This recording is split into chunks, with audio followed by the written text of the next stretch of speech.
Our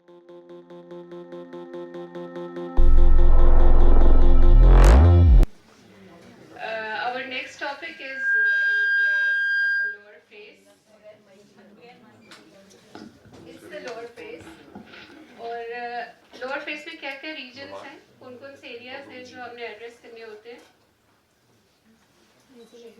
chin, nasolabial fold, marionette line and jaw reshaping. ठीक है जी. अच्छा, अब इसमें जो why ageing happens over whole face and over these areas, ageing होती क्यों है? अभी बात हो चुकी है काफी दफा. Quickly just keep on talking because you know all. Just बताते जाइए. स्किन में थिनिंग हो रही होगी, कोलेजन की वो खत्म होने की वजह से सुपरफिशियल फैट जो होगा वो सैग करा होगा, टोन मसल्स की लूज हो रही होगी, डीप फैट से फैट जो वॉल्यूम होगा वो लॉस हो रहा होगा, और फिर पेरियोस्टोम या बॉन की रिजॉर्प्शन होगी. एग्जैक्टली. Genuine exactly. तो इसलिए जब आपने अपने आईज को ट्यून करना है तो आपने लेयर वाइज देखना है पेशेंट के फेस को. एपिडर्मिस किस तरह की लग रही है, डर्मिस एपिडर्मिस जो ऊपर स्ट्रक्चर है, सबक्यूटेनियस कैसा है, उसका बोनी स्ट्रक्चर कैसा है, ओवरऑल एक 3D इमेजिंग सी अपने माइंड के अंदर आप क्रिएट करते हैं. क्योंकि कभी भी जब एक एजेड फेस है तो एक कंपोनेंट एड्रेस करने से आप सारा रिवर्स बैक नहीं कर सकते. तो इसलिए मे बी इस रीजन में हमें क्या क्या चाहिए हो सकता है. Maybe we need to correct mentalis first, maybe we need to correct masseters first. तो इसलिए आपने हो सकता है पेशेंट की जो है ऑलरेडी बहुत ज़्यादा मेंटालिस मसल स्ट्रॉन्ग हो, मैजिटर बहुत ज़्यादा स्ट्रॉन्ग हो, और आप जस्ट स्ट्रेट अवे फिलर्स डालना शुरू कर दें तो that will not be a good choice. इसी तरह से अगर सुपरफिशियल रिंकल्स बहुत ज़्यादा है इस एरिया के अंदर तो आप जस्ट डीप करेक्शन करना शुरू कर दें, वॉल्यूम रिप्लेसमेंट करना शुरू कर दें, और सुपरफिशियल रिंकलिंग को आपने उस तरह से एड्रेस नहीं किया तो you will not get the desired results. Ideal filler कौन सा होता है for the beginners? It is reversible filler. तो reversible filler is aged hyaluronic acid filler. और जो area my topic of discussion में यहाँ पर अगर हम नेज़ोलेबियल, मेरिनेट या जॉ चिन में डालेंगे तो it should be a strong filler, right? जैसे डॉक्टर वजिया ने डिस्कस किया कि अंडर आई फिलर या लिप फिलर जो है वो आपने कौन सा डी प्राइम डालना है. What is D prime by the way? Viscoelasticity.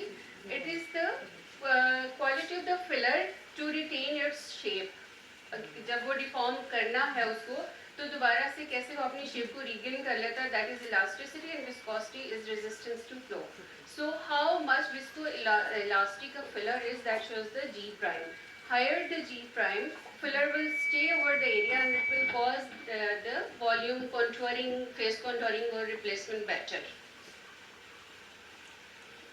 ये डिस्कस हो चुका है. जो हमारे साथ एरियस जो फैट है कंसर्न वो नेज़ोलेबियल फैट है, और सुपीरियर जाउल और इंफीरियर जाउल कंपार्टमेंट्स जो है, और buccal fat to some extent. It has also been discussed, so I will skip the anatomy.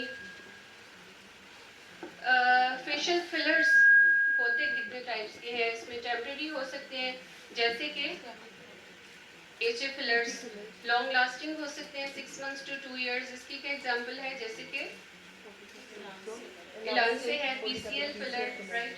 Semi permanent, staying for 2 to 5 years, and then there are permanent fillers. We will see the examples. जैसे hyaluronic acid fillers are temporary. PLLA जो है ये up to 2 years तक last करते हैं. इसमें स्कल्पचरा आपने नाम सुना होगा. इस तरह से रेडियस काहा फिलर जो है it last 2 to 5 years. Then permanent filler जो मोर देन 5 years लास्ट करते हैं, दैट इज PMMA. आर्टिकल के नाम से अवेलेबल होता है अप टू 5 years और लॉन्गर. ये हम बात कर चुके हैं कि why we choose HA fillers, because these are reversible. As a beginner we need to practice, we need to have a good hands on, तो हमें ऐसा ही चूज करना चाहिए. But later on we can move on to the semi permanent or long lasting fillers.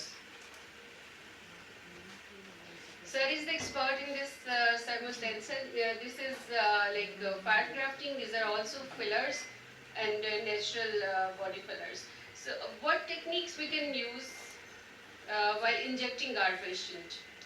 एक linear threading कर सकते हैं, retrograde injection. You enter from an opening and you go and you inject and come back. Retrograde linear threading. Then आप serial punctures कर सकते हैं, deposit कर सकते हैं किसी area के ऊपर, जैसे हम nose में use करते हैं, ठीक है, different points के ऊपर आप inject कर सकते हैं.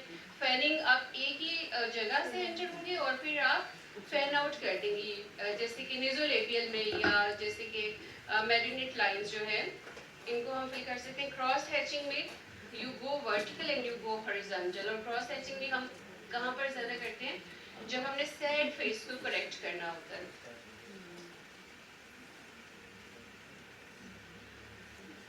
अच्छा जी, अब coming to the chin. Chin bridge shaping में कौन से पॉइंट्स इंपॉर्टेंट हैं, हम क्विकली रिवाइज कर लेते हैं. मेंटल फोरामिन, ठीक है जी, mandibular border, labiomental fold and mentalis muscle. तो आपने जिस एरिया को इंजेक्ट करना है उसका एक ओवरव्यू ले लें, उसको एक बार देख लें, उसकी सराउंडिंग को देख लें. जहाँ यू वांट टू इंजेक्ट उसको एक 3D डायमेंशन में एक बार ओवरव्यू ज़रूर ले लें बिफोर इंजेक्टिंग. और आइडियल थिंग इज कि आप चिन को सेपरेट ना देखें, नेज़ोलेबियल को भी और मैरिनेट लाइंस को भी एज सेपरेट एरियाज ना देखें. आप विजुअलाइज यही करें कि ये कॉन्टिन्यूटी में तीन स्ट्रक्चर्स पड़े हुए हैं, nasolabial, marionette and chin. Minimum इन एरियाज की एक कॉन्फ्लुएंस क्रिएट करने की कोशिश करें. देन आपकी नेक्स्ट स्टेप, अगर पेशेंट बजट है तो जॉ रीशेपिंग भी इसके साथ अगर डाली जाए तो लोअर फेस की एक बिल्कुल बैलेंस्ड सी अप्रोच हो जाती है. There are very few patients इनमें just chin enhancement से ही फेस की सारी प्रोफाइल करेक्ट हो जाती है. वो हम देख लेंगे यंगर पेशेंट्स जिनकी वैसे ही जेनेटिकली रिसेस्ड चिन है, तो उनको हम जब इंजेक्ट करते हैं तो उनका ओवरऑल जो फेस प्रोफाइल है एकदम से चेंज हो जाता है. ठीक है जी, अगर वीक चिन होगी तो क्या होता है कि फेस जो है वो बिल्कुल नोज प्रोमिनेंट हो जाता है, नेक इतनी प्रोमिनेंट नहीं लगती, which is parents, which is neck, which is chin like का पेरेंट्स क्रिएट होती है. जब आपने चिन को करेक्ट करना है तो दो रेशियोज हैं फेस की जिनको आपने ध्यान में रखना है. एक थर्ड्स ऑफ द फेस, जिसमें कि आपने लोअर थर्ड और middle third of the face जो है इसको इक्वल होना चाहिए. Lower third is from the chin to the subnasal area and middle third is subnasal to the glabella and these two should be equal. ठीक है जी, तो ये एक रेशियो आपने रखनी है ध्यान में. और दूसरी ratio is rickets E line और स्टैटिक ई लाइन. स्टैटिक ई लाइन क्या है कि नेजल टिप से आप एक लाइन ड्रॉ करते हैं टू द चिन प्रोमिनेंस, और ये ई लाइन ये कहती है कि जो अपर लिप है it should stay 4 mm away from this line and lower lip should stay 2 mm away from this line. अगर ये रेशियो डिस्टर्ब लग रही है तो it will help you to rebalance the chin and the lips even.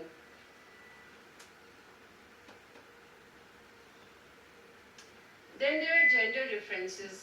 जब हमने chin को fill करना है तो वी हैव टू नो कि फीमेल चिन को किस तरह से आप फिल अप करेंगे और मेल चिन को किस तरह से करेंगे. So usually females tend to have conical or rounded appearance of chin, while men they tend to like more square and more prominent chin. ये जैसे I talked कि अगर आपका पूरा फेस बैलेंस है और जस्ट जो चिन है उसी में ही there is a small volume of chin, तो पूरी सिमेट्री खराब हो जाती है. तो younger patients में we can go for only chin correction if chin is undersized. जैसे ये नोज बहुत प्रोमिनेंट है, नेक पूरी डिफाइन नहीं हो रही, तो इन केसेस में आप अकेले चिन को भी प्रोजेक्ट कर सकते हैं. 3D cephalograms to assess the bony structure of a patient, while जैसे कि सर ज़्यादा बेहतर बता सकते हैं कि at times chin is so much under developed that it needs a implant. Fillers don't help much. So we need to recognize the cases कि जिसमें जिस फिलर से ही काम चल जाएगा, या we need to refer the patient to plastic surgeon for implant. ठीक है जी, ये we have done. So this we have gone through. We can अच्छा जी, अब इसमें जो टेक्निक है जब हम करते हैं, ये चलेगा पॉइंटर? नहीं, बस ठीक है।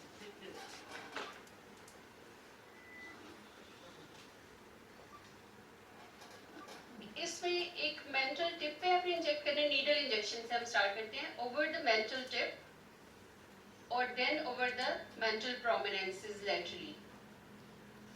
जो फीमेल है, what I do is I inject more in the center over the mental tip and I inject less over the sides.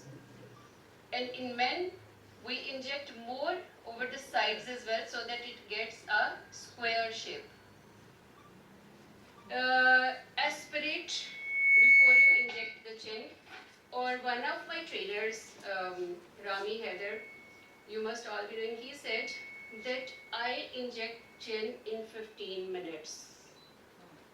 This is how slow we go while placing injection over the chin. Because सारे tissues ने displace होना है और filler ने अपनी जगह बनानी है वहाँ पर, तो आपको इसको बहुत respectfully place करना है over the body.